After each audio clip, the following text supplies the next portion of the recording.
All right, well, welcome everybody. It is 5:30. We'll go ahead and get started today. Thank you everybody for being here. Why don't we go ahead and start with our roll call for today? Ms. Lister.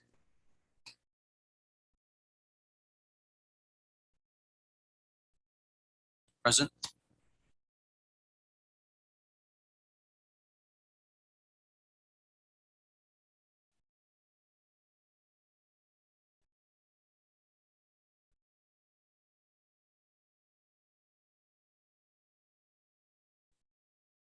Thank you so much, Ms. Lister. Moving on to executive session, I'm looking for a motion to recess into executive session.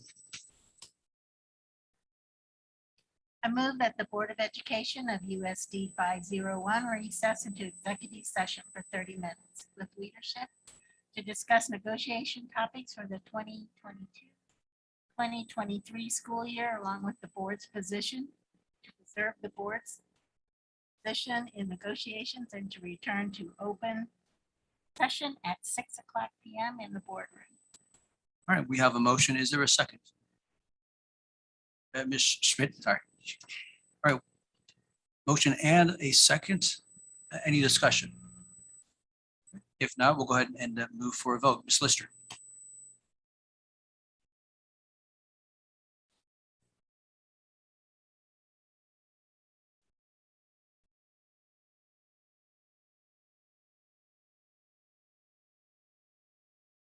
Thank you so much. We'll go ahead and recess to executive session. Thank you.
Okay, we are back from executive session. I am looking though for a motion to extend executive session by 5 minutes. Mr. President, I ask that I propose that we extend the executive session for 5 more minutes to clear up questioning on material that we have been covering. Okay, there's a motion. Is there a second? A second. Second, okay. All in favor? Aye. Unanimous. Okay. Thank you. We'll be back in 5 minutes, everybody. Thanks for your patience.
All right, we are back in session.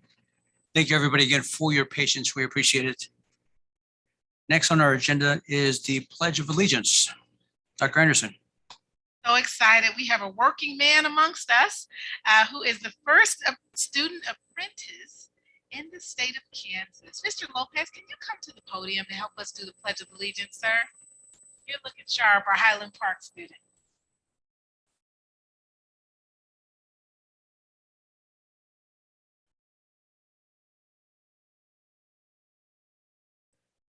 I pledge allegiance to the flag of the United States of America and to the republic for which it stands, one nation, under God, indivisible, with liberty and justice for all.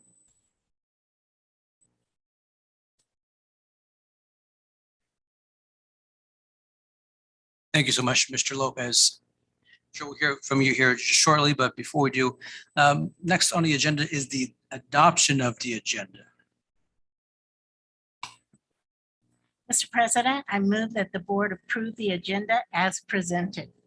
And we have a motion to adopt the agenda. Is there a second? Dr. Schumacher has seconded. Right. Any discussion? Okay, if not, we'll go ahead and have the vote. Ms. Lister.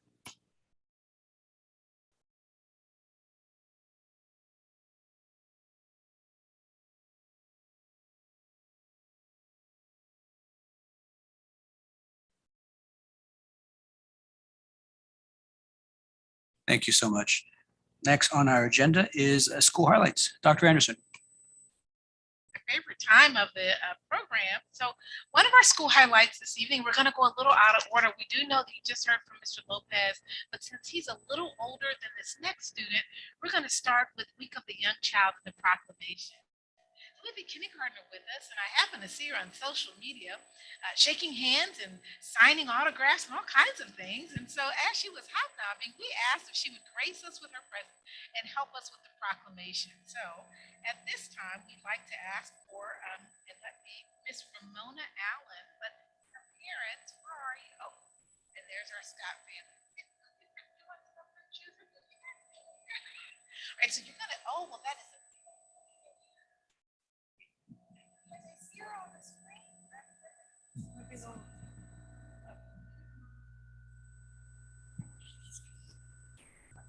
Say something about Ramona before she starts, just like 10 seconds. I would like to say that Ramona is loving, and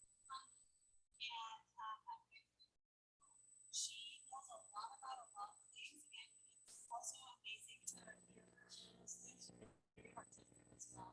So we are very proud to have her here.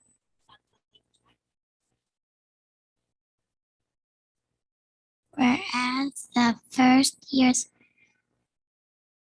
of a child's life are the period of the most rapid brain development and lay the foundation for the future learning. And whereas participation in high-quality early childhood education saves taxpayer dollars, makes working families more economically secure, and prepares children to succeed in school, earn higher wages, and live healthier lives. And whereas young children need skilled, educated, competent, consistent, and compensated early childhood educators. And whereas working families need a strong regulatory structure to give them peace of mind that their children are safe and in high quality early care and education settings. And whereas early childhood educators need the ability to have basic workplace benefits such as health insurance, retirement, paid sick leave, paid vacation, and professional development leave. And now, therefore, be the resolved that Topeka Public Schools Unified School District Number 501, Topeka, Kansas, does proclaim April 2 through 8, 2022, as the Week of the Young Child.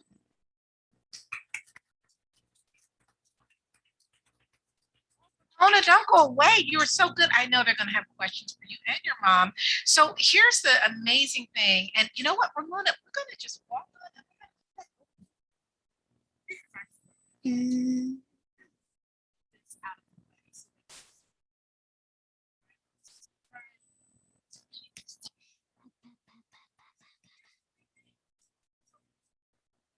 She is with parents teachers. So they shared it because they both are representing Topeka Public Schools. She works for parents as teachers, and Ramona was there when with the proclamation signing with the governor. And so with all of that excitement, both Ramona representing the schools and from birth all the way through Topeka Public Schools, this family is a duo in this space. It is quite exciting. All right, so we're going to turn it over to the board. Do you have a question for Ramona, our young child, this evening? First, we'll go with Everybody has a question. Dr. Schumacher first. So Ramona is a close family friend, and as somebody that's gone to a lot of school, I have trouble keeping up in conversation with Ramona. So I just want to say thank you to her and her mother and her father, who's also here, for continuing to support and advocate for not only 501, but young kids and the kids that truly need that support. I truly appreciate it. Ms. Schmidt. Ramona, my question for you is, what is your favorite thing about school? And then I have a second question. What do you think you want to do when you grow up?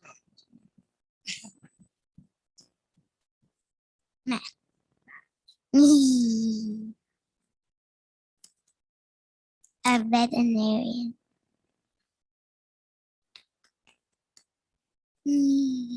Mr. Tatum, any follow-up question? Well, I'll try to come up with one since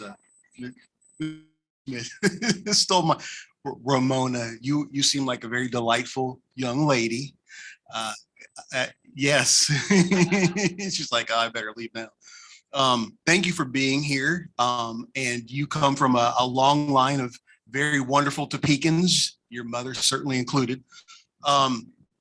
So you want to be a veterinarian, and my oldest daughter at one point wanted to be a veterinarian too. She didn't, but she still loved animals and does still love them. And I wondered if you want to be a veterinarian, what is your favorite animal that you want to work with? A cat and a dog. A cat and a dog. Okay, thank you. Good choices. And Ms. Bowley. It is so nice to have you here. You did such an excellent job reading that. I was just blown away with your expertise with reading. My Thank question is, you. very few people in the state of Kansas have been able to meet the governor. And you got to stand by her and meet her. I was wondering what your thoughts were of our governor of Kansas. I don't know.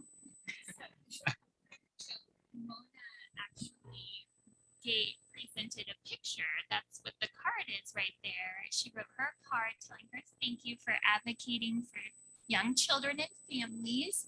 And on it was a picture of Ramona and the governor when they marched to end violence a couple years ago. So Mona she's been on the governor's Twitter feed and whatnot with pictures.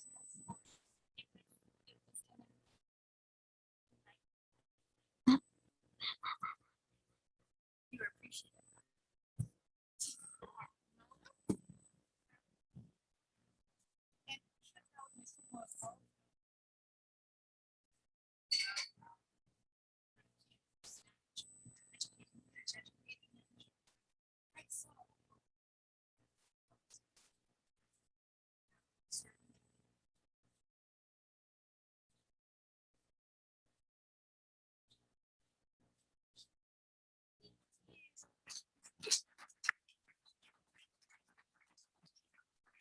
And if the family would stay around for about 5 minutes when we're done with all of our awards, we want to take a picture with you. All right, so now we're going to bring the podium back. The next person's a little bit taller.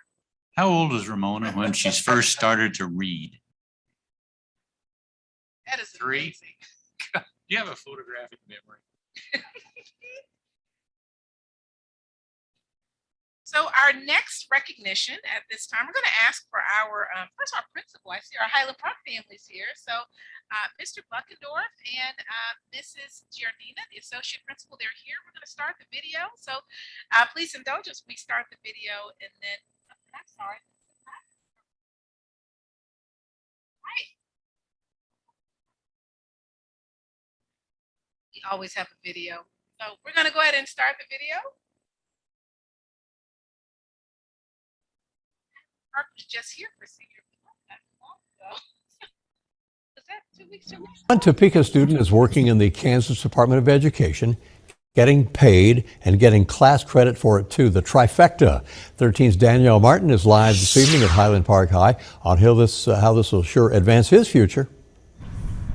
Ralph, that's right. Highland Park High School junior Rayeli Lopez was chosen for the new state paid apprenticeship program. It helps high school students with hands-on education. Now, Lopez chose his career actually because it started within his family.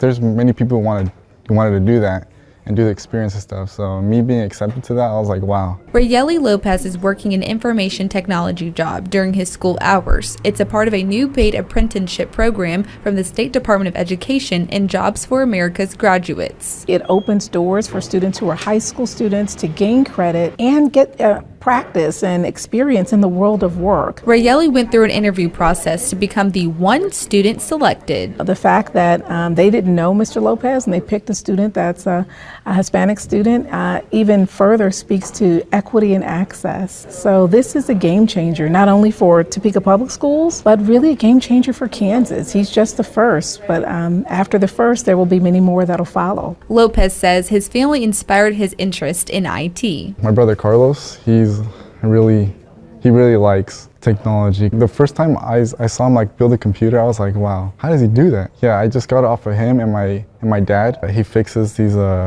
big machines at his work and like tells me how like it's very dangerous for him to be around that stuff, but he has to do it to, provide for the family. And once the opportunity presented itself, he couldn't pass it up. The more experiences you have when you're like a junior and stuff, it will help you in the future, and the future is going to cost money. This was an opportunity that was just handed to me, so I was like, yeah. There's a lot of things you have to know, from what software you use, because if you use a bad one, you're paying for just bad security and stuff. You just got to be really informative of what you're doing to, be a part of this IT, because if you don't know what you're doing, you're going to get lost into it. The program pays $10 an hour, and Rayeli will earn high school credit and an IT certificate. We also are teaching students really those soft skills, how you dress in terms of showing up, how do you speak, what's your business etiquette, teaching them all of those things, polishing your resume. I would definitely recommend taking this opportunity because it's good to learn. To me personally, I didn't know anything about IT and stuff, so I was like, I'm taking it because in the future it's better to know now than to not know anything at all. Now, Lopez still takes regular classes in the morning, then heads to work in the afternoon. Now, he'll be able to stay within the program all the way up until his senior year and over the summer. Ralph. All right, Rayeli, good luck too. And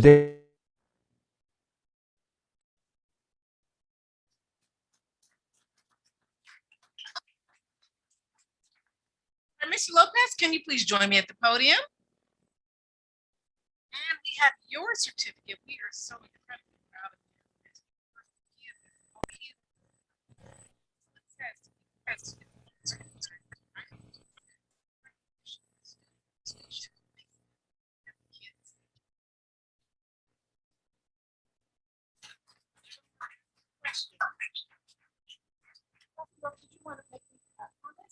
Okay, all right. I'm going to turn it over for any questions. Congratulations, Mr. Lopez. So you said something which was, it was just given to you, but I think I want to amend it and say that you worked hard, that you worked on something that was a passion of yours, it seemed like, and you earned that through that interview process. So congratulations from myself and I'm sure the rest of our the board. Tell us a little bit about yourself for those of us who might not know you as well. Well, to begin with, my name is Rayleigh Lopez. You're fine, you're fine. But yeah, I really like music. And I got into this technology thing because I would always see my brother, his computer, doing like, because I have a computer myself, and he always comes in my room and like you good? Like he always checks up on me and stuff, you know, being a good brother. And he really sets an example, you know, for me. Because somewhere in the future, I would like to, you know, be something of a tech support, you know, helping out people who don't know really of that, you know, new technology era that we're going into. So, yeah. All right, well, thanks so much. Are there other questions from the board? Mrs. Schmidt? So I have a little bit of a background in IT and ran a service desk for a little while. And it takes a very empathetic and kind heart to be a service desk technician, because you're right, you get a lot of people that are frustrated or, you know, having a tough time. So do you think that you really want to focus on that service desk aspect, or do you have any interest in specializing in like security or infrastructure? Or just stick with you know, being the best service I can to people, because some of the older folks, they tend to get really mad when they don't know certain things. Sorry. I'm just playing. That's great. I wish you all the luck in the world with that. Thank you. Mr. Tatum and then Ms. Stewart Campbell. So Rayleigh, thanks for being here, and I'm glad you have the opportunities that you have in front of you. I don't have, unlike Ms. Schmidt, I don't have a background in IT, but I do have a background of working for the Kansas State Department of Education. So I'm curious, in your internship with the Department of Education, what are you really enjoying the most about the entire experience? So far, just the people around me, they all know what to do. Like if I'm ever stuck on something, I would ask them like, how do you do this and how do you do that? And they're there. They're like, this is how you do that and this and that. And also just being hands-on, working on the computers and connecting things and knowing where this goes and that goes. Yeah, it's overall a very, very cool experience. Good. Sounds like they're taking good care of you. Yeah. Okay, awesome. Yeah, thank you. Oh, buenas tardes, Rayleigh. I am not surprised to see you here. Congratulations, because I remember when you were my student in 5th grade, receiving English language learner support. You were, and still are, very smart, very well-behaved and funny. I remember you like really making everybody laugh, but you know, always doing your work. Yeah, Ms. Bully, you remember Rayleigh? Yes. So congratulations. And now my question. En tu puesto ahí en el Departamento de Educación, ¿usas español a veces? Because we know Rayleigh's bilingual. So I just asked him if he asked him if he uses his Spanish in the Department of Education. Well, no, not really. Todavía no, not yet, Yeah. but in the future. Yeah, but I definitely will, yeah, if I have to. Someday. Yeah. Dr. Baumbach. Really, with your personality, background, and knowledge, the sky is the limit. You can do any darn thing you want to, be it fixing medical record computers. There's an epic program in Topeka. I call it every process is complicated.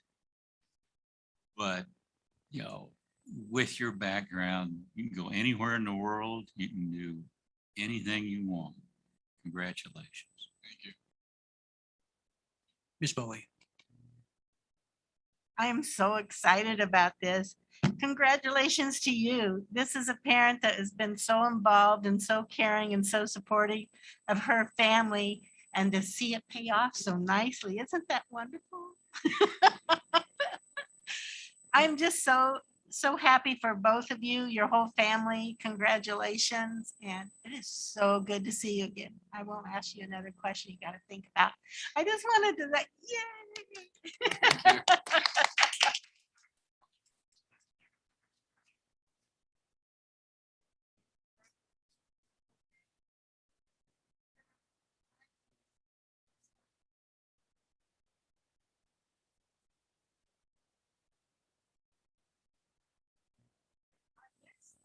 do have another proclamation, and it is for our Occupational Therapy Month. And now,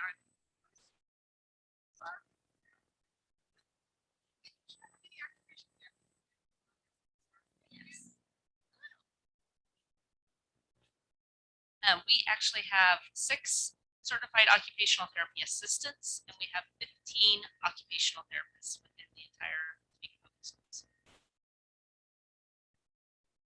So the proclamation of Topeka Unified School District number 501, Occupational Therapy Month, April 2022.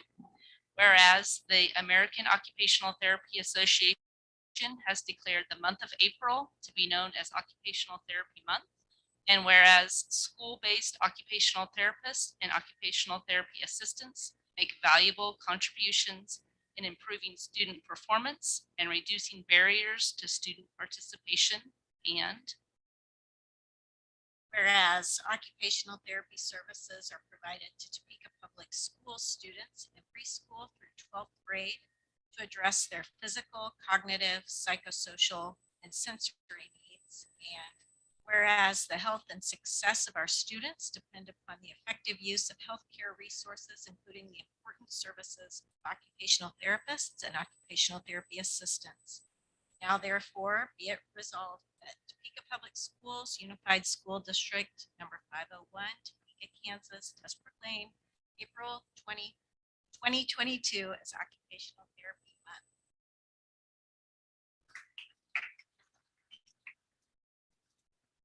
I'm going to turn it over to our board members, ask our staff members questions. And can you both just share your name and how long you've been in the district? I'm Jenny Herman. I've actually been an occupational therapist for 23 years, but I've been with this school district for 15 years. I'm Amy Scott, and this is my 24th year at Topeka Public Schools. We have occupational therapists that range from somebody who's been here, this is their first year, all the way up to somebody who's been here for 35 years. There's quite a range. We actually serve about 690 students within Topeka Public Schools, ranging from 3-year-olds all the way up to 21. We have an OT in every building throughout 501. I am, first off, thank you all for being here, for the work that you do for over the many years here at 501. And I'm continually amazed at the fact that education is a team sport, that so many individuals, talented individuals, everyone doing their small parts in helping students in all the variety of ways that they need our help and our support. So thank you all. Are there questions from Dr. Schumacher? Yeah, I think I should theoretically know better what an occupational therapist does, but because I write that order a lot. But it's a wide range of things that occupational therapist does. So can either of you kind of briefly go through like what a normal day is and kind of the different things that you might help out with different kiddos?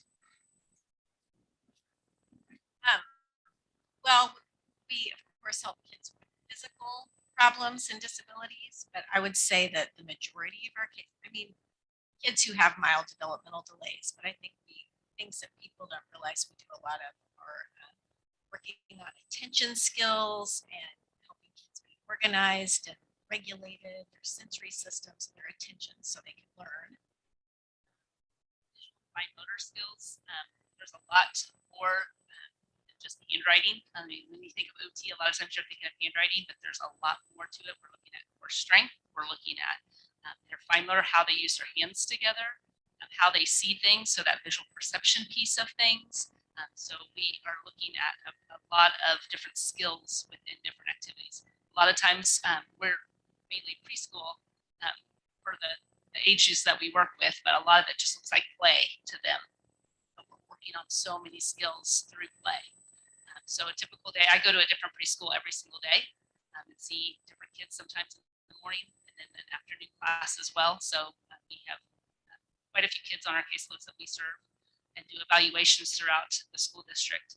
But for them, it's playing. Today I used a pool noodle and hit it with the balloon with the kids because that's working on visual tracking to be able to then have that more coordination. So then as they get older in the schools, as the teachers walking around giving an assignment, they also have that visual tracking to be able to have that skill. So we're working on a lot of that base skills for students to be successful throughout their school years. Kids in all the district buildings, but Jenny and I work in the preschool program when kids turn 3. So we'll also see kids in daycares and preschools that are in the district boundaries. So these days, that's what I do. I'm usually in screenings at Clinton Heights, developmental screenings. I do those on Tuesday. There's teachers there, speech therapists is there. And then we have one OT who helps receive all the kids that get into toddler services from TARC. And she helps write their plan and find the placement, what program is best for them.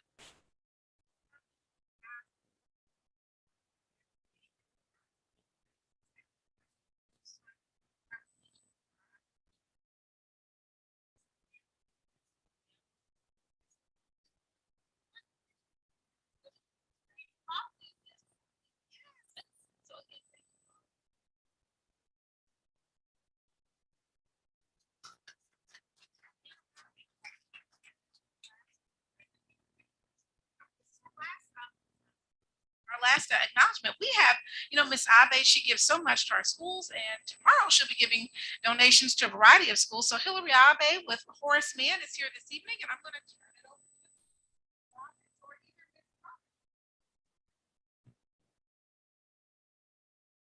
I didn't know was that Miss Abe actually volunteers and has for many years at Jardine because she is bilingual as well. So she wants to be else down the street. So thank you, Miss Abe, for all that you do. So welcome. Thank you, Dr. Anderson. I'm so pleased to be here tonight to present a very special award for a very special leader. On behalf of Dr. Anderson, Horace Mann Companies is funding $3,195 for local classroom projects through Donors Choose in honor of her phenomenal USA Today Woman of the Year honor for the entire state of Kansas. And we knew that Dr. Anderson would want these funds to go to teachers and students. So we have awards for 5 individual classroom projects. Highland Park Central Elementary School is receiving funds to complete their Donors Choose project. Hope Street Academy is receiving 2 project awards. And also Randolph Elementary School for needs that the teachers identified for their classrooms. So we have a large check here for Dr. Anderson, and we have some smaller checks made out for each of the individual projects that she can sign and award. Thanks.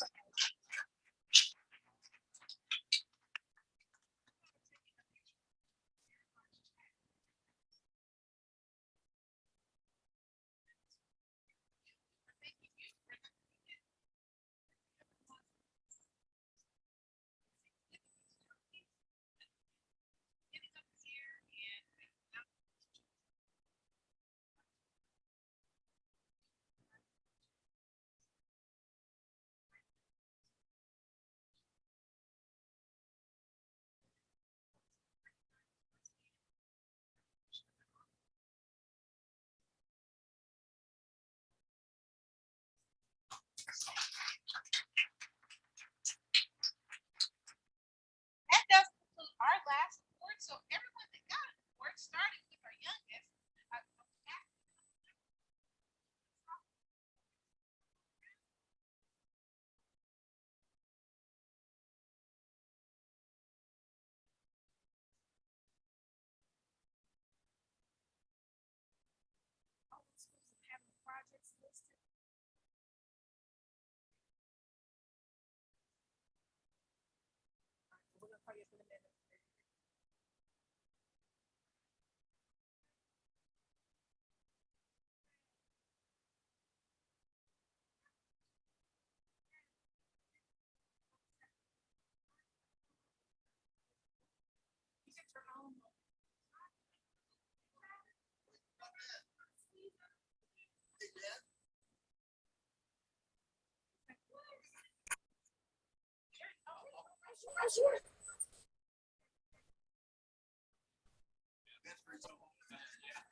We have to start the meeting.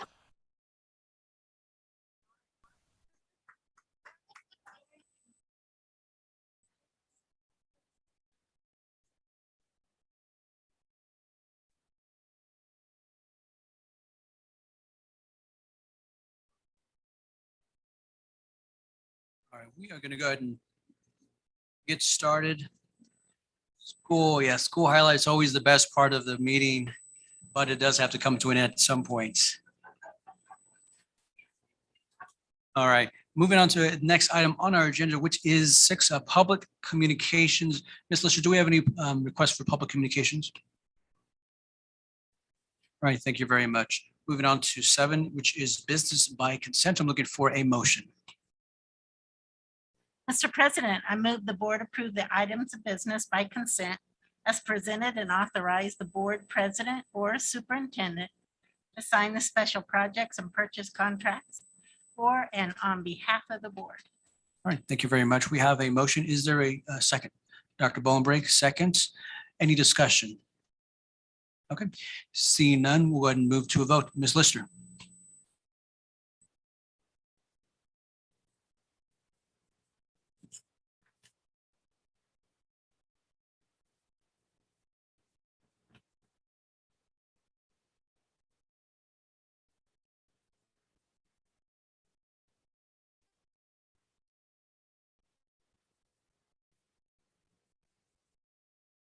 Thank you so much. Next item on agenda is superintendent's report. Dr. Anderson. Thank you. I believe this is the last time in which we'll be doing the code of ethics, I believe, for President Munoz. As we pull those code of ethics up, we'll turn it over to Ms. Whiteman to read the 1 or 2 remaining code of ethics. Following that, we know that our board members went to NSBA. There was a comment about board self-evaluation, and President Munoz, you brought that up as well. So I wanted to propose some thoughts in preparation for the May board retreat as it relates to board self-evaluation. And there may be some documents that other board members may be sharing with you. But we'll start off with the code of ethics. Turn it over to Mrs. Whiteman. Oh, remember, you don't have to stand or anything. They can see you from right where you are.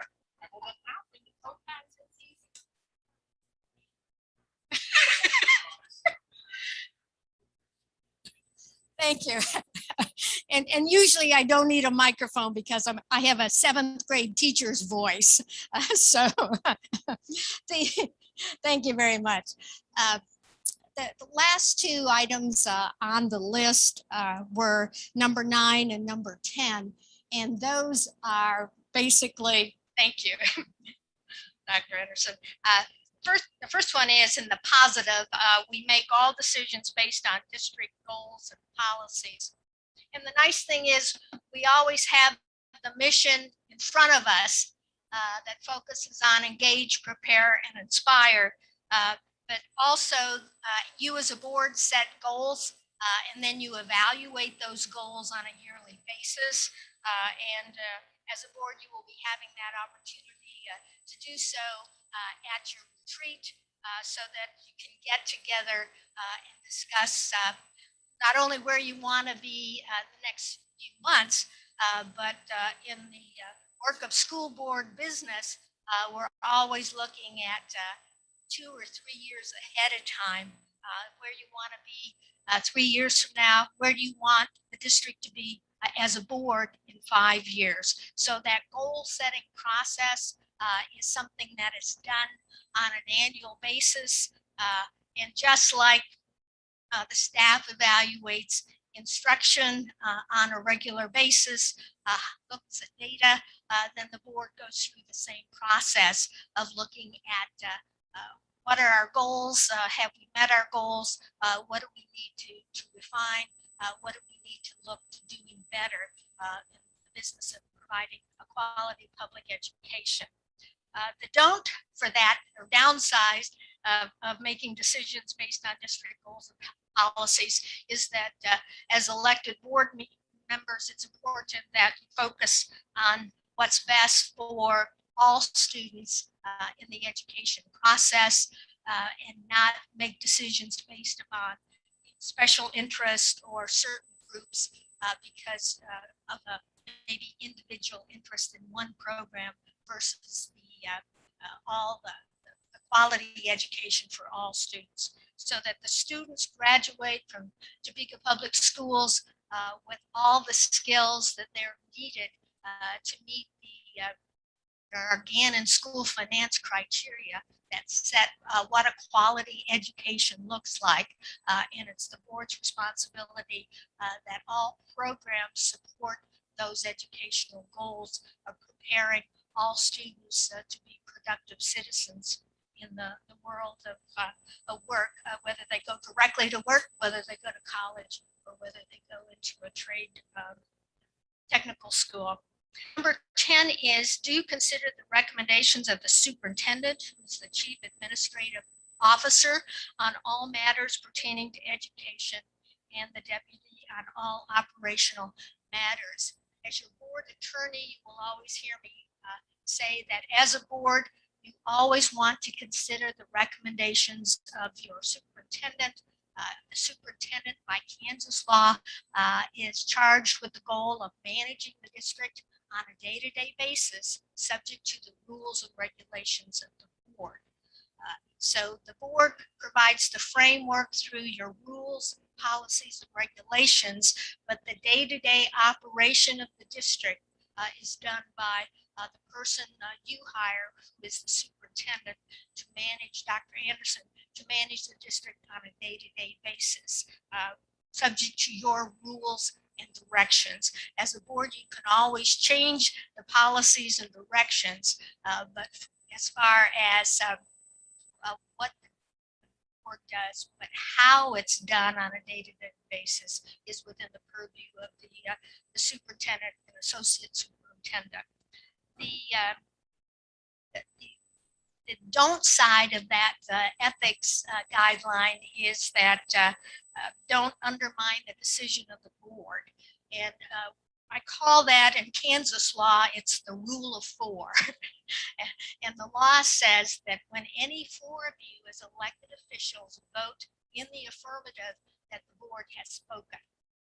Now, having served in the legislature for a number of years and voted no on a number of bills myself, I understand the role of being the minority voice sometimes. But each of you have the right to vote your conscience and what you think is in the best interest of the education of all the students in the district. You also have a right to vote no. If you vote no, and there may be 6 votes for and 1 vote against, that certainly is within your right and authority as a school board and elected member. Only you decide what is your vote and how you're going to spend that vote and how you vote on a matter. But once the voting is done, then as long as there were 4 votes in the affirmative, the board has legally spoken, and that everyone needs to get behind that decision.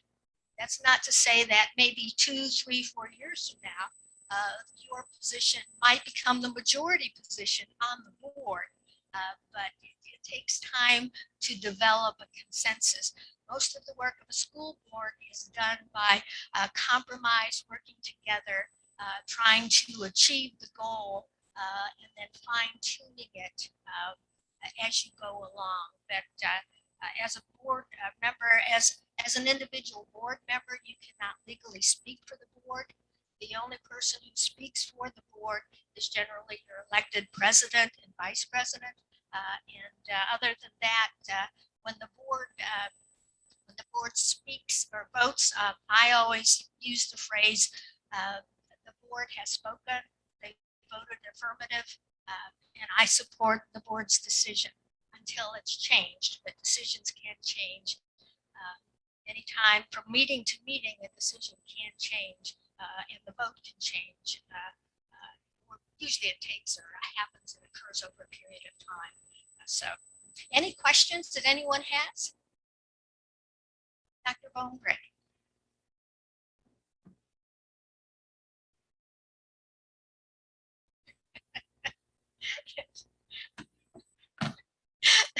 No, that's very, it's, in the long run, our impact as individuals and a board depends upon how well we work together, how much we focus on our mission and goals. So that's well spoken. With those comments, if there are no questions, while Ms. Wyman is still up front, I would ask that the next item is board self-evaluation. evaluation. And since she has helped boards either understand why they're being evaluated or what that process could look like, I would just ask briefly what we were proposing, what I'm proposing, is that if there's an instrument made before the retreat, then you'll be able to complete it before the retreat, reflect on yourselves, and at the retreat, we begin with your own board self-evaluation. So, Ms. Whiteman, are there any comments you want to make regarding what that kinds of things should be on such a tool in that regard, in that process that you've been familiar with? Yes, just briefly, since you've heard from me enough tonight. Boards do self-evaluation to reflect on their own personal actions, plus the actions as a board. Any evaluation instrument will ask you when you respond to the questions, am I following this, this guidance or recommendation? Am I being considerate of other people's opinions? Am I acting and supporting the work of the board once a board vote is made? And then you will evaluate yourself individually, and then you'll evaluate the operation of the whole board. And the idea is to reflect on and evaluate how you can improve. Like any evaluation instrument, the whole purpose of an evaluation is to look at how we can improve individually and how we can improve as a board. So, and it will go, usually self-evaluations talk about board operations, talk about operation through policy, and then talk about how the board interacts with the community. So it's a wide focus on the whole role of the Board of Education. But it's always good to do a self-evaluation. No one's going to be graded, so you can be honest, and it's an opportunity for you to reflect individually. And then how are you operating as a board? Because we all know that one individual board member has no legal authority or impact. It's what you do in working with others, cooperating to achieve the goals and mission of the district that moves the district forward. So that's the whole process of an evaluation instrument. Thank you, Ms. Whiteman. So with that context, we're going to just pull up the strategic plan. So the thought would be the board evaluation instrument. Ms. Whiteman would help draft that, send it out to the board to give you a chance to give feedback. Then you'd have some time to complete it, and then those results would go to Ms. Lister and Ms. Whiteman. And then at the retreat, we will begin with sharing the board self-evaluation and some professional development in some areas.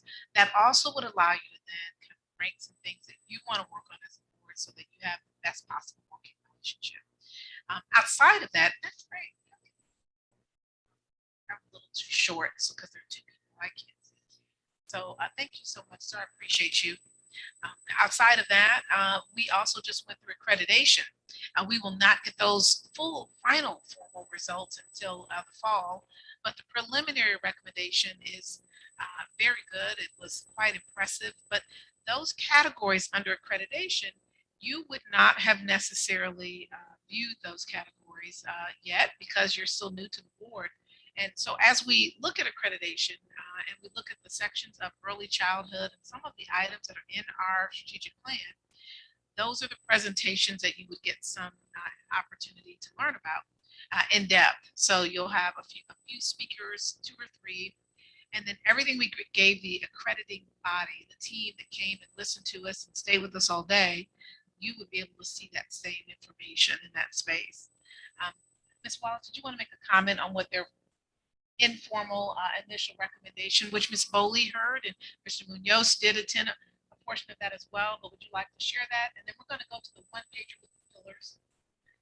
So yes, our outside visitation team, while they don't accredit us, they do write a report that they send to the KSDE Accreditation Review Council, and they told us that we should feel very comfortable. Why they don't give us the accreditation, we should feel very comfortable that we will be accredited.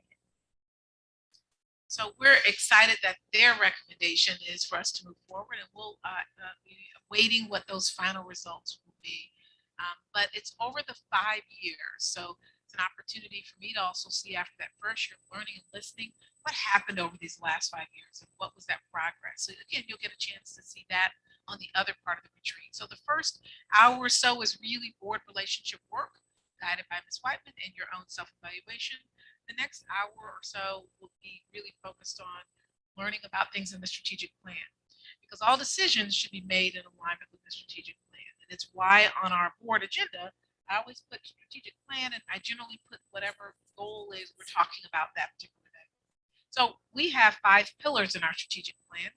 And in our 5 pillars under student learning, effective staff, district finance, climate and equity, and the last one being college and career. But when you look at our pillars on our website and other places, college and career is actually just up top. That became the foundation from which the rest of the plan was developed. How do you get kids to college and career? All these other pieces fall in place.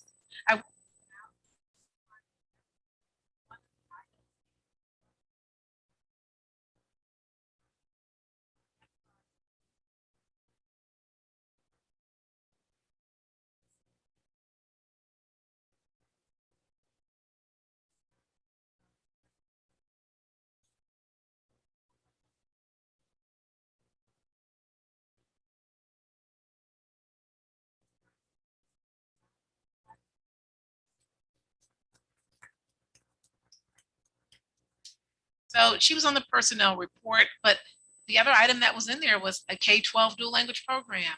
And there are a variety of other items, but some things also need to be updated in terms of making sure the biliteracy seal grows at a certain rate. And I don't know that we have a rate in there. Making sure we have over 40 languages or so in the district now. And so with, and I probably am misstating that number on the lower end, but making sure that if you're someone that doesn't, where your language isn't highly represented, how are we still making sure that we're giving equity and access and supporting you in a way that honors your culture and community? That's part of the purpose of that role. So you'll get a chance to hear a little bit about what are we doing in that area and what could we be doing. I know our board members this evening might be talking a little bit about cultural and international kinds of things as well. So all of that, when they bring things up or you bring things up, you want to ask yourself, does it align to the things in the strategic plan? Because if you bring something up and it has nothing to do with our strategic plan, then one might question, is this for this board to do? Or is this just something individually that I'd love to see us, doing if it has nothing to do with the strategic plan? Okay? So we're going to bring everyone close to that. Does that sound okay for the retreat? It's just about 4 weeks away before we invest too much energy into that.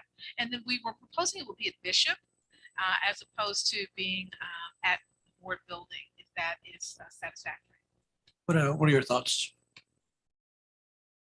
Okay. All right, well, this is going to be the first of mine to experience this retreat. And obviously for those of you who are new, you're first. And so my hope is that we come out of this with an added and enriched understanding of 501 and in a better sense of where we should go as it seems like we're coming out of COVID. So those are sort of the questions, what do we, does our current strategic plan seem like it would fit? Are there anything that we might want to revisit given that we're sort of in a new place, with post-COVID, hopefully, knock on wood. So a lot of good things, a lot of good discussions I'm looking forward to.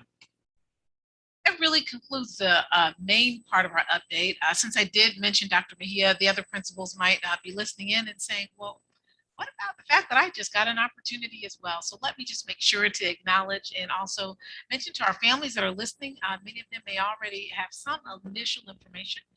Mrs. Crow, who was the former dean at Quincy, trained by Ms. Sondrager, is now the principal at Quincy for next school year. So we're excited about that. She currently is the AP at Whitson. Ms. Sondrager, who is like a data diva, she is exceptional in all ways. She actually moved Quincy out of improvement into, well, where it is now, continuing to progress. So she actually is labeled as a lead principal. So she'll move to Ross, and she will have a team of people that she's training for the next principalship at Ross. So she was approved as the lead principal. She also, as lead principal, will have 2 schools that were kind of like Quincy 4 years ago in improvement currently, to help move out of improvement. So we're really using Ms. Sondrager and stretching her to help build leaders in capacity. So for example, HPC has a new principal coming from Stout over to HPC, and that's one of the schools she may well be working with. It's also similar in size, a little bit larger than Quincy. So we're excited about her being able to replicate her work in a larger way. Nick Gardner, who is currently at Eisenhower, and I just learned this evening, received the Vivian Scales Award from the Dr. Martin Luther King Scholarship. And he sent me an email just before this started. So we're excited about that. But Nick Gardner, who also was at Quincy, I don't know what the deal is with Quincy. He's going to be joining Ms. Sondrager as an assistant principal, but also a principal in training. So she's excited to have her team there. She's taking someone else from Quincy, but that other person from Quincy is the current dean, will be joining her as well as an administrative intern. So she really has a team of people who've worked with her for some time. We anticipate that Ross will be quite the smooth rolling place, in part because they have relationship and because her skill set is so incredibly strong. So we're excited about those 2 individuals who have both been approved. There's some other exciting things on the personnel report that'll be posted tomorrow for those that are listening. But those 2 main areas. The last items, State Street, the principal is moving to Missouri where his family lives, and he's moving closer to home. We absolutely love him, and I know that we're going to be staying in touch with him. But he recruited 2 or 3 years ago an amazing assistant principal from Missouri. She will remain there as the principal. And so we can't ask for more than that to recruit for your own succession planning. And so he is strongly in support of her, as is the staff. And so we're excited about Ms. Paige Robert, the principal at State Street. I'm going to turn it over to Mr. Munoz, unless Ms. Wallace or anyone else, but I leave anything off this evening that you were hoping I would be sharing. Turn it over to the board. Thank you so much. Our next item is a discussion item, which is the National School Board Association reports by Ms. Bowley and Ms. Stewart Campbell.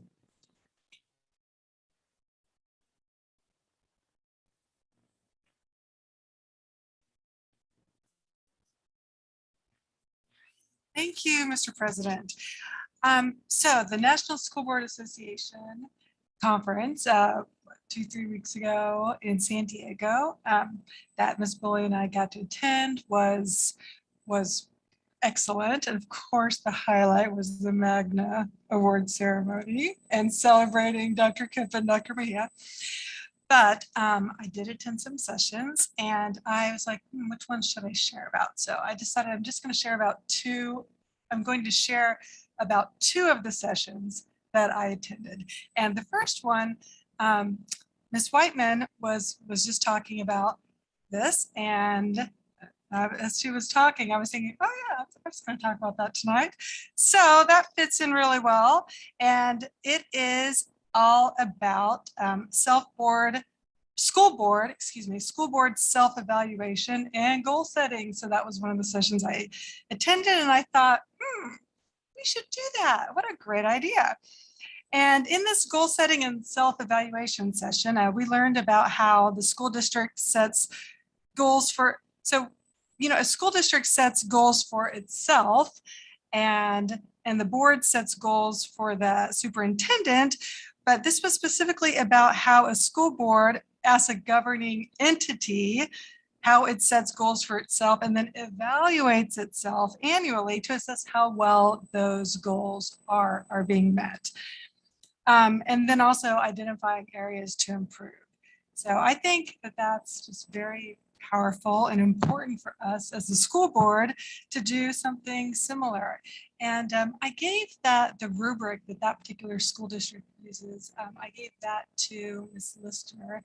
And I don't know if it's in our packets or if you emailed it out or make it our own with Ms. Whiteman.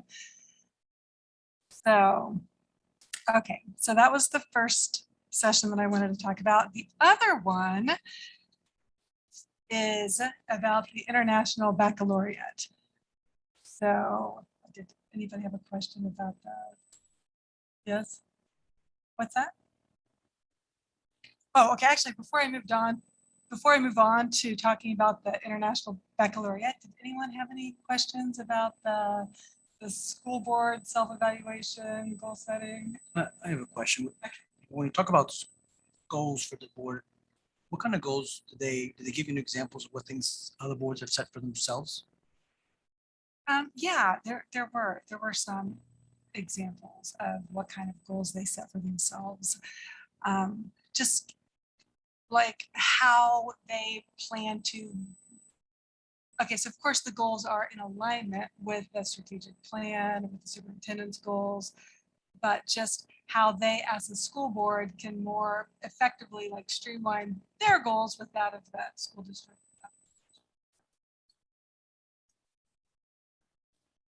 Anyway, okay, so the other session that I attended that I wanted to talk about is all about the International Baccalaureate.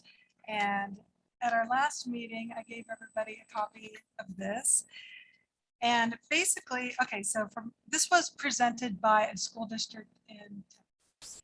And so it's the International Baccalaureate Program. And from now on, I'm just going to say IB because it's referred to as the IB program. And the IB program, it's been around since 1965. And it was originally developed to streamline curriculum for military. So since then, it's been adopted in numerous schools, both public and private, domestic and international. The headquarters for the IB program is in Switzerland, and the main office in the United States is located in Washington, D.C. Here in Kansas, according to my Google research, but here in Kansas, there are 8 schools with IB programs. All of those schools are in the Kansas City area, except for Washburn Rural, like Dr. Brumberg pointed out. So Topeka, Washburn Rural has it. The others are, I believe every high school in Shawnee Mission has an IB program. And let's see what else, Sumner Academy, CSD 500, I'm not sure. But okay, so the purpose of the IB program is to best prepare students for the interconnected world in which we live. And there are 4 levels to it. The PYP, the primary years program, the MYP, the middle years program, which is middle school, 9th and 10th grade. And then the DP program, which stands for diploma program, which is for grades 11 and 12. And then there's another one, a career program. So there's 4. And once high school seniors pass the IB diploma program, the grade 11 and 12 program, then they can receive anywhere between 24 and 36 college credits. At least that's in Texas. And I talked to Dr. Anderson about this. I don't know that would be in Kansas, how many college credits they could receive. But I don't know, I suppose that's a K-board question. And I'm sure it depends on higher education as well. But when I think of Topeka Public Schools' success with its pre-K-12 dual language program, TCAL, our concurrent credit opportunities, our commitment to preparing students for success in the 21st century, the IB program may be something we want to consider exploring.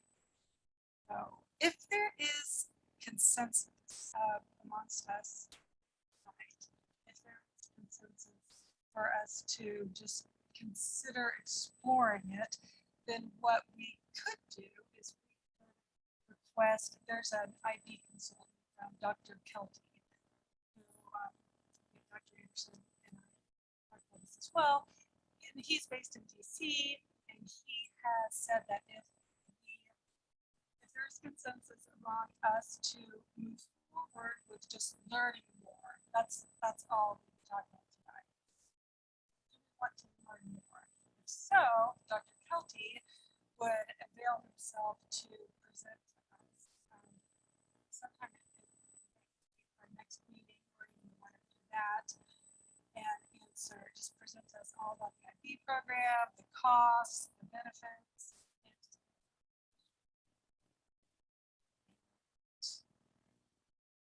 Yeah, that's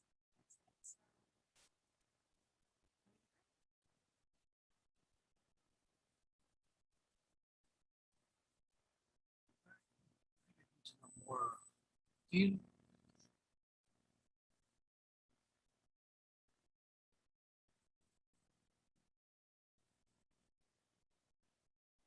I was just wondering if I needed to create a motion for that, or if it's just an agreement across the board. Consensus, then, as you would normally do, if you're, I'm just looking into it, we'll bring back three things. IB's been talked about by the school district 3 times over the course of the last 15 years. And Ms. Wallace, having been here for years, knows that background. So I learned most recently that the state did a study as well. So and around that time, I personally think I'd be in a competitive space, and certainly something that distinguishes you. You, of course, having come from Missouri, Metro, the #1 school in the state, is IB. Shining Mission, IB, the only one here is Washington. However, there are some reasons why perhaps those past didn't support IB. So giving you that historical context might be helpful. I don't have that. That predates me. But I only have the knowledge of what I bring and saying that I'm a supporter of IB in past. That being said, we certainly, the first in May, the first meeting, actually, Dr. Kipp will be presenting. That might be a really nice time to talk about International Baccalaureate at the same time. So if that's satisfactory, we'll bring that into normal context.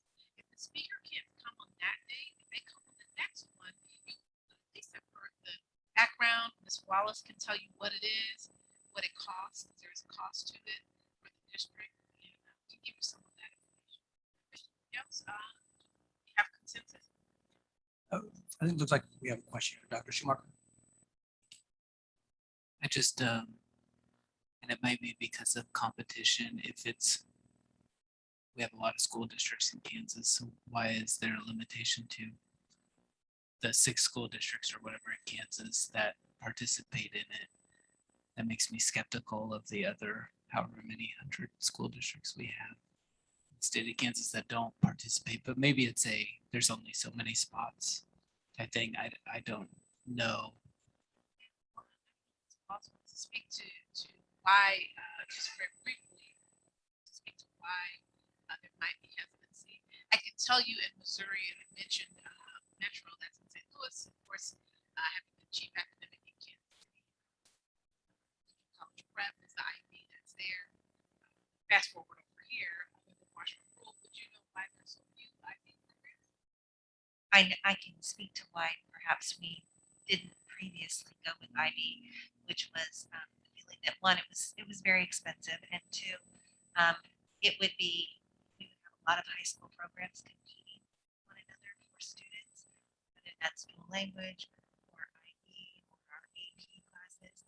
We already know that AP kind of competes with our concurrent credit, and so we don't give a lot of AP exams. Choose to just push for credit. So it would cause perhaps some competition between programs. I think it's still worth exploring and talking about. It does seem like there's a lot of college and career readiness programs that we have, and if there's not some overlap, that could be tricky. If you have to choose one or the other. Others, what are your thoughts?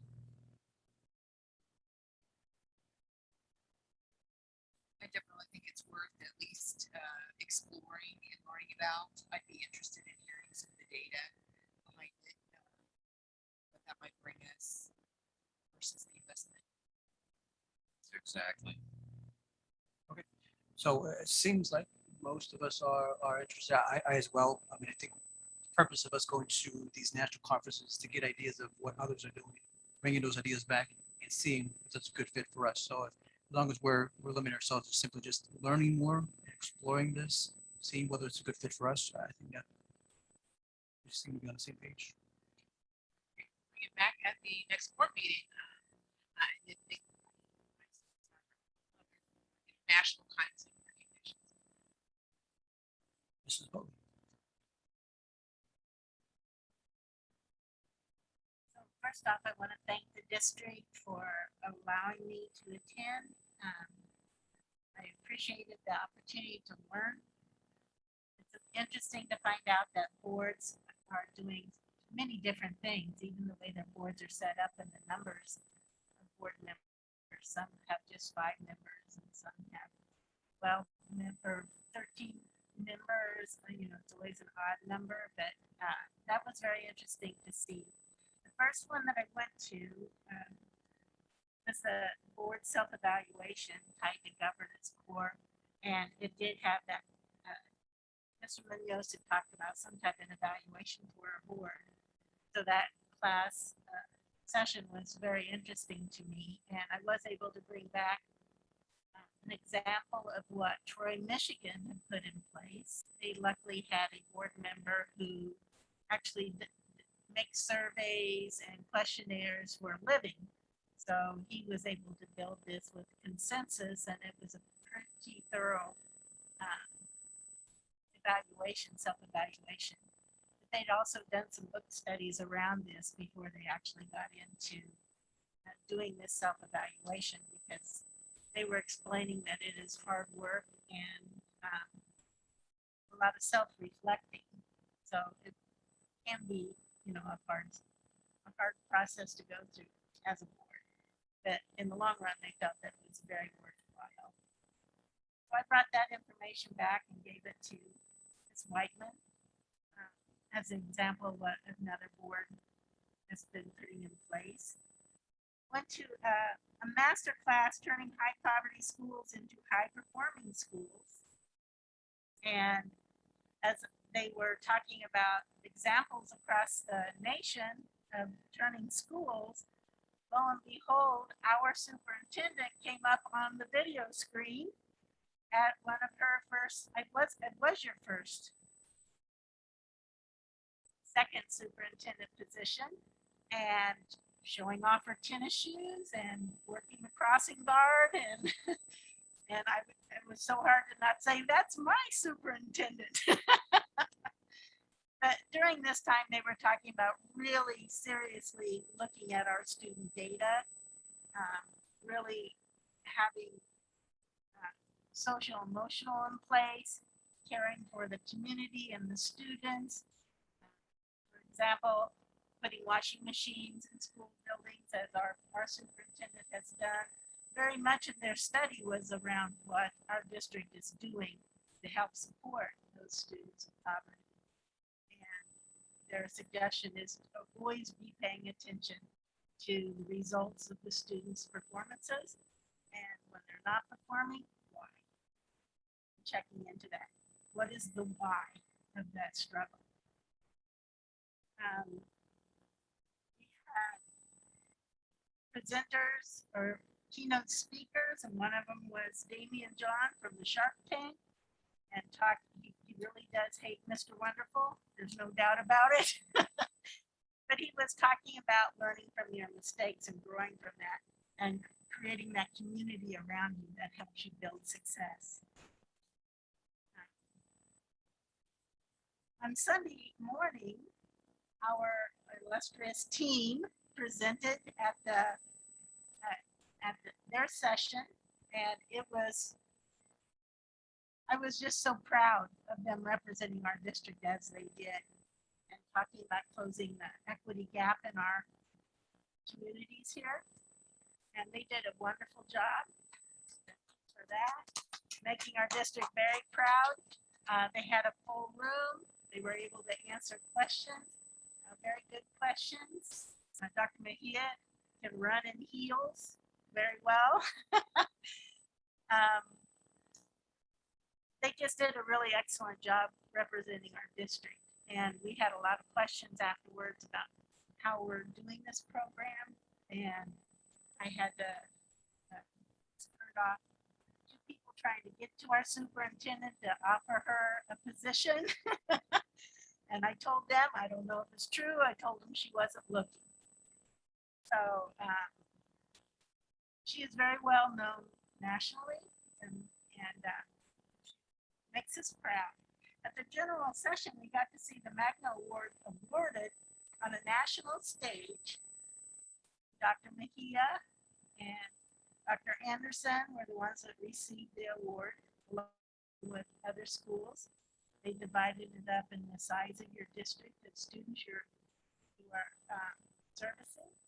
And so it was quite wonderful to see our district being recognized on the national stage. It was great. I missed the next session because I had probably the best meal that I had with Dr. Anderson. And so we were able to get to know each other a little bit, and she realized that I like Dr. Pepper as well as she and other things. On Monday, I attended Creating Future Ready Schools. Unfortunately, it was a vendor trying to sell a product. So I got up and session served and listened to several different sessions that talked a lot about like listening tours like we do, getting the community and students and their ideas on how to strengthen our district. And I heard that in several different sessions of really getting in contact with your community as our district does.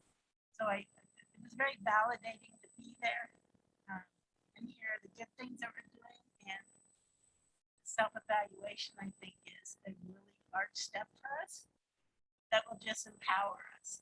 So those are the ones that I have 1 or 2 others. But one thing I did realize is that once I was on there, I was able to listen to a session last night that I didn't attend there, but I was able to listen to it, and artificial intelligence teaching.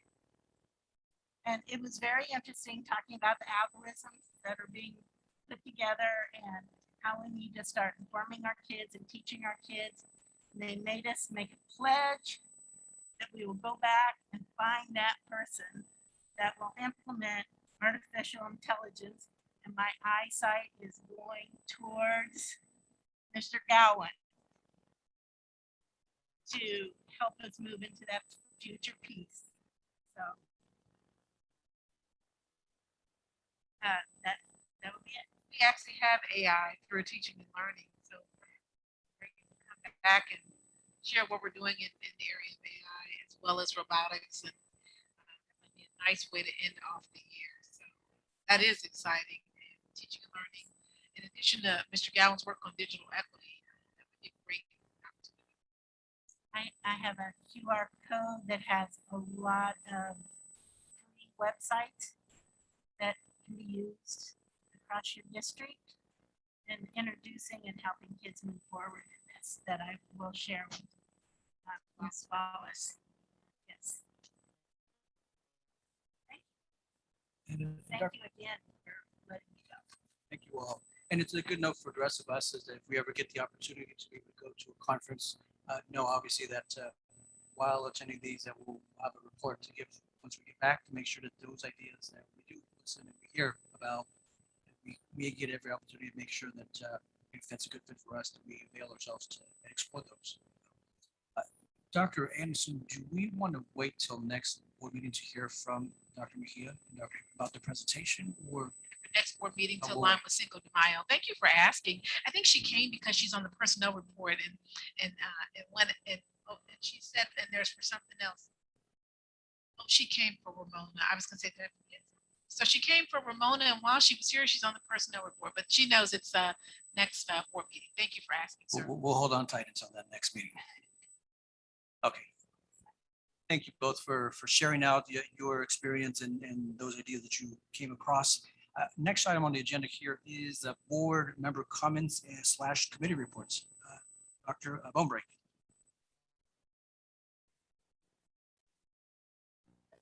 How Mrs. Sonberger managed to elevate the learning in her school, so much so she's been changed to another school system and training other principals. How one person.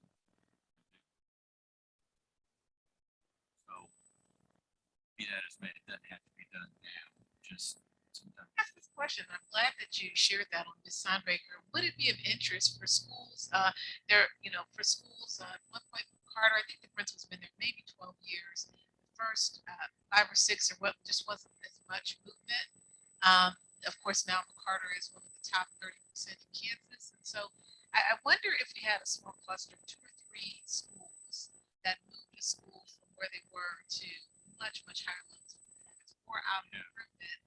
And that could be something we embed under this strategic teaching learning. Under student learning, we'll plan to do that based on the head nods. Thank you. And then I have a revolting suggestion. I jumped on all of your desks. There's a project that started 17 years ago to build our little theater. There's a picture of what it looked like. There's some architectural renderings, but my deceased wife took part in the Bar Association shows. They had no dressing room. They'd go to the cafeteria or classroom. There was no restroom. There's no place to store props or anything, let alone a good place for a debate tournament. A lot of got a list there of 25 things we could do and save some money. We wouldn't have to rent the team back. I guess my issue about that is it was $11 million in 2011, an estimate to build this.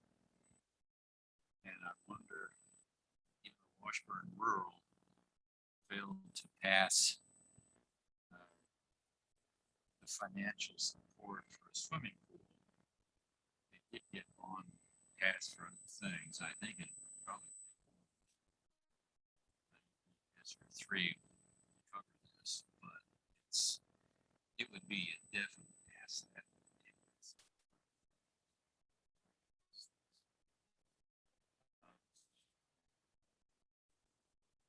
And could we see the national ID president?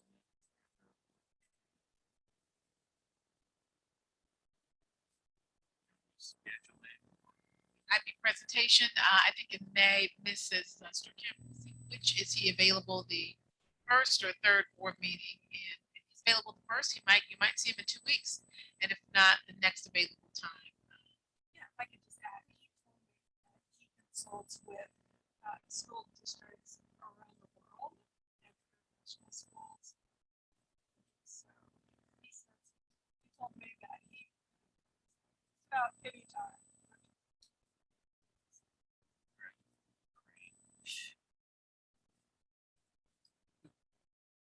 Dr. Schumacher. Sorry. No, it's okay. Didn't know if you were done. First, I'd like to say that I talked to Ramona during pictures, and her mom told me that Ramona would only come because I was here. Ramona told me that she only came because Dr. Mejia was here. So, she knows what she's doing.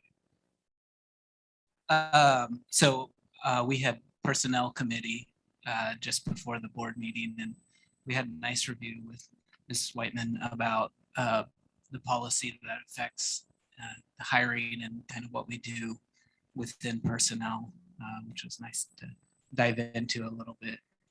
We talk about changes in staff and the things that come up at the end of the school year and then the beginning of the next school year.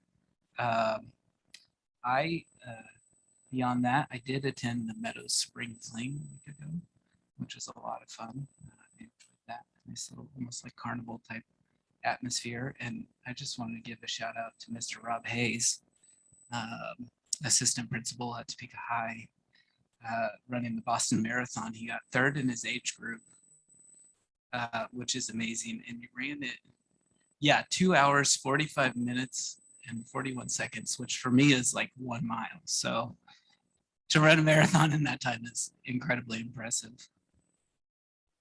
I don't know if it's, I don't know how. We're gonna guess 50 something, but I have no idea.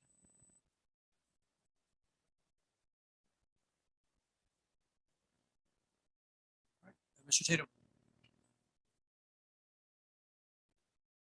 Thank you, Mr. President. This is a night that my fellow board members steal my material.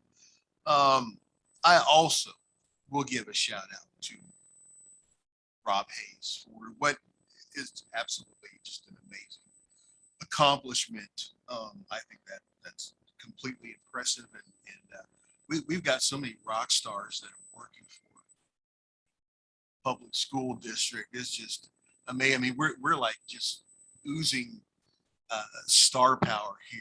And this is just really incredible. And I'm certainly proud to be associated with this great district. And that's pretty much all that I have. Thank you so much. Ms. Schmidt. So you're not the only one that gets things stolen from you. I too was going to bring up if we could hear more about Miss Sonderger's, what she's doing at Quincy, and what her initial thoughts might be for Ross, how she's going to replicate that. So I'm glad Dr. Bonebrake brought that up. Mr. Tatum and I were talking prior to the meeting this evening, and I would love to see some type of board orientation document presentation created. I know you guys are most board members started, at the beginning of the pandemic, and then we came on and we lost a lot of our history. So I'd love to see, we were talking about it just because we had misunderstandings on one of the policy committees or one of the committees that we serve on, how to engage that. So I'd love if we could somehow put together a document or presentation that we can just continuously work on. So 4 years from now or 2 years from now, when we're welcoming new board members, and we have something very structured to give them. I don't know about you guys, but I won't remember now. So, and then the last thing I was curious about, sometimes when you go to conferences, they will record everything and give access to the school district after the fact. Is that restricted to the people who attended, or would that be something as a board that we would be able to see and watch some of those presentations? Let me double check. Initially, I thought it was only for those that are registered, but I'm not so sure. So let me double check. It could be. And we'll add it, and I'll send you something on Friday about that. Perfect. Thanks. Mr. Stewart Campbell. I didn't have any committee meetings since the last time we met. But I continue visiting schools tomorrow. And what I'm going to share with you all now is, so I got this letter. I don't know if you know, but it's from one of our seniors. And this senior is exercising his civic responsibility. And I think a teacher was behind this, but anyway, this student sent me a letter in the mail, handwritten, not an email, handwritten letter in the mail, and I'm going to, I responded, I handwrote a letter back to the student telling him that, thanking him for being a great citizen by using his voice, and that I would read. So here we go. Dear Miss Melanie Stewart Campbell, my name is Saya. Can't quite read the handwriting all the time. I'm writing a letter to you about school uniforms. My take is that there are many positives to this. I myself had to experience uniforms my junior year. And I liked it, loved it. There are also those days where it's uncomfortable and students complain. School uniforms help build community and school pride amongst students. It helps economic statuses because some worry about being bullied because of brands and labels. It gives all students what you call, quote unquote, a level playing field. From what I noticed, it even boosts school attendance from personal experience, of course. It instills discipline and good behavior. For those students that feel left out, it also helps belonging and community. It helps build a sense of unity. Classrooms would be better. Sports, people would make more friends. At the end, it's a quote unquote W. So for those who aren't familiar with the current parlance, yeah, I learned this from my kids. A W means a win. Okay, so anyway, this person says school uniforms are a W. Most importantly, it increases the ease. Most importantly, it increases the ease of going to school. If you could understand, and some students don't come to school because of their clothes. They're dirty or because they got bullied, etc. I think this is a good take and you should put some thought into it. Feel me? Be breezy. And I really agree. So I'm a supporter of school uniforms, but there you have it. You heard from him, and be breezy. Thank you. Mrs. Bowie. I have several things here. I attended the Intergovernmental Cooperative Council of Washburn on Tuesday morning. And they had the legislators come and talk to us about, we had Mrs. Dietrich and Mr. Patton and come to explain to us, and we were able to explain to them our concerns on some of the bills that are in the House and Senate.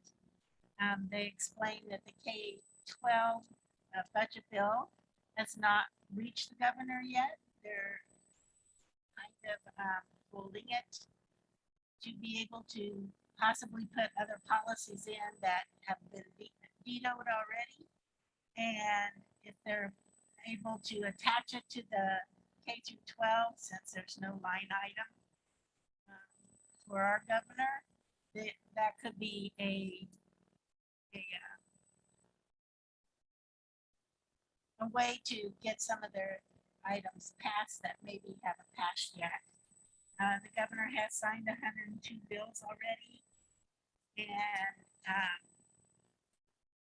they were very informative about how important it is to get everybody out to vote as much as possible. Because when there's just a few people who vote, it creates more polarization because those are the people that go out to vote. So to be able to make a more efficient and working government for us, it's really important that we help get people out to vote, whichever way they do, but just to have more people voting would be very helpful.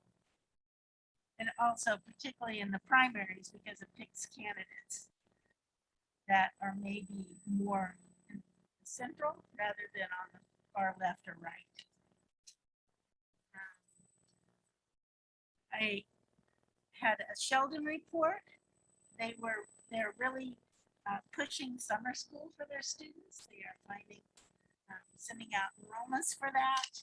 I copied that down and gave a copy to Dr. Bonebraid so you can see our summer school possibilities to enroll. And they were able to get the Kansas Head Start winner for Excellence in Community Service Award for Advisors Excel. And so there was an award ceremony that our Head Start was able to win for our district. They had a dental clinic that was very well attended, and they're excited about their testing. I was able to attend Mrs. Wallace's presentation and her team of our accreditation report. They come every year in a 5-year session, a 5-year period. And we were at the end of this period. And we will recommend or not recommend accreditation, but it looks very, very good for us. I do have this notebook, so if anybody's interested in reading this, has a very good opening and understanding of what's happening in our district. I got a head nod over here first, so I will send it home with you. And you can take a look at it. And we are doing so many things correctly, so many things. And Mrs. Wallace just had such a great team explaining what we've done, what they've asked us to do, that we have put in place, how we're sustaining it. And Dr. Anderson has done a really good job of helping the committee understand exactly what our direction is and how we've come to where we are.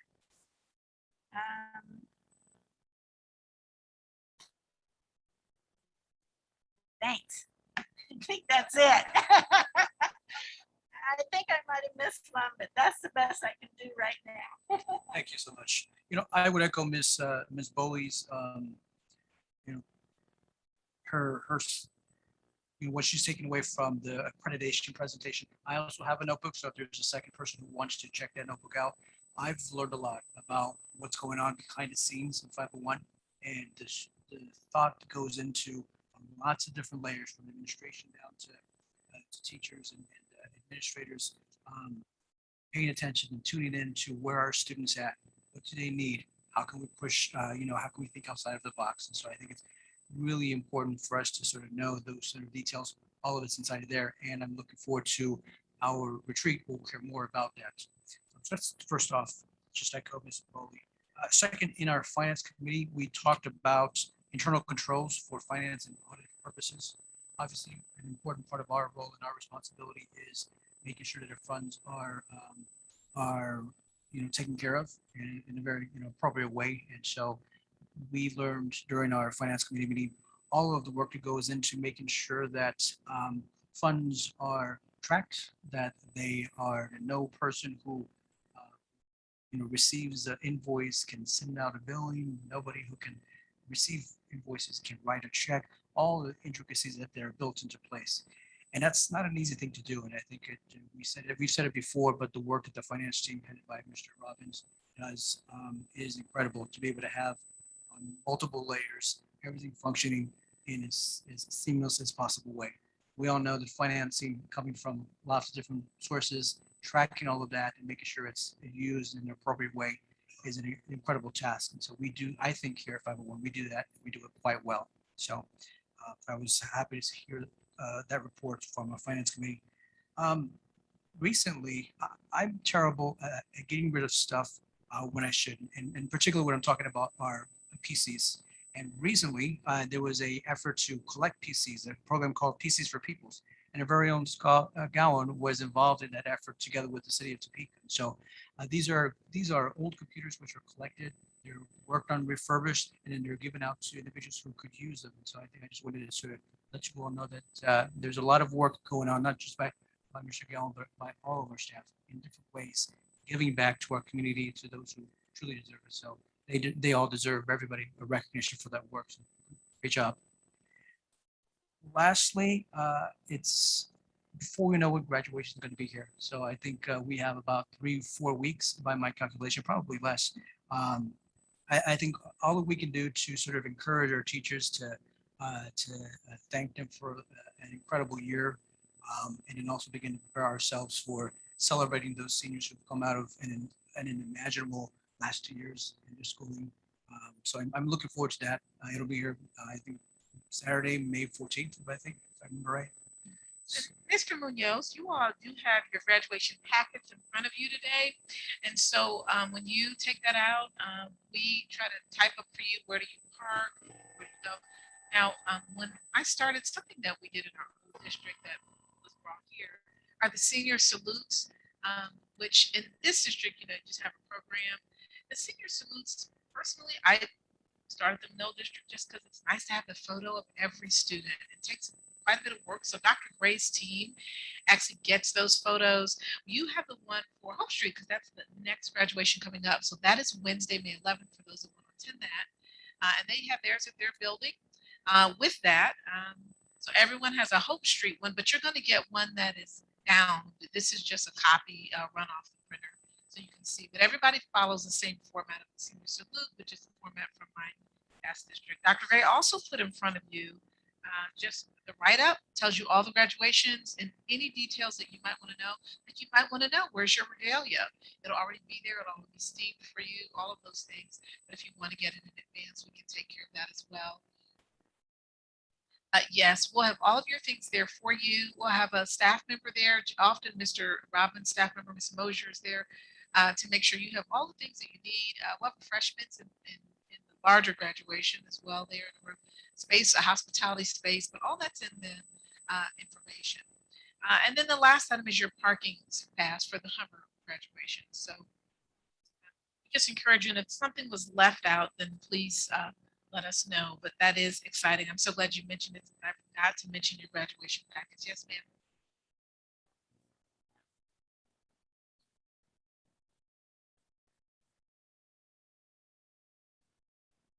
You can take it with you. TCALC's promotional activities, and let me double check because TCALC hasn't traditionally had a promotional activity with individuals with their regalia on in those pieces. So let me get that information also to you on Friday. So that's 2 items I'll get back to you. Thank you for asking about that. Dr. Griffin, you check on that? And so that's a new piece for TCALC in that regard. I think it's Capital Cap City. City. Oh, Cap City, yes. So Cap City, which is really on the same campus. Cap City, you can take it with you, but often in the past, the board members haven't worn their regalia, myself included. Sometimes I do wear it, but really, that's such a different and special kind of ceremony. We just kind of sit in the audience and watch, so you won't really need regalia there. The other item that in that regard, and then remember, Distinguished Staff Awards are next week. And for those that attend, if you come at 5 during the reception, that's when we're going to take the photo with the person. So we have a backdrop, take the photo. And so when the event is over, then everyone can leave or hang around or do whatever. But you might want to show up around 5 before that event begins, because it's about 40 minutes of an event. And then when it ends, they'll be trying to take photos with families and each other. That kind of thing. Thanks so much for pointing that out. Yes, there's a lot of events, a lot of things going on for graduation, and we want to do everything we can to be there to celebrate for all of our students, recognize all of their hard work. One other thing before we go, and Ms. Bowley just alerted us, there for the families who are beginning to think about once kids are out of school here in the next couple of months or so, there is a Sunflower Summer app that you can download if you look for it, either Google Play or on iPhone. And this Sunflower Summer app gives you free access to pretty much lots of family events of the zoo and the state parks, the Children's Discovery Center, I believe. Yeah, all of it gives you free access. So I know lots of our parents, if you're not already in our summer school, or if you're not already in our summer enrichment programs, there are additional opportunities. So keep that in mind if you're looking for something to do with your kids. And with that, I'll go ahead and adjourn.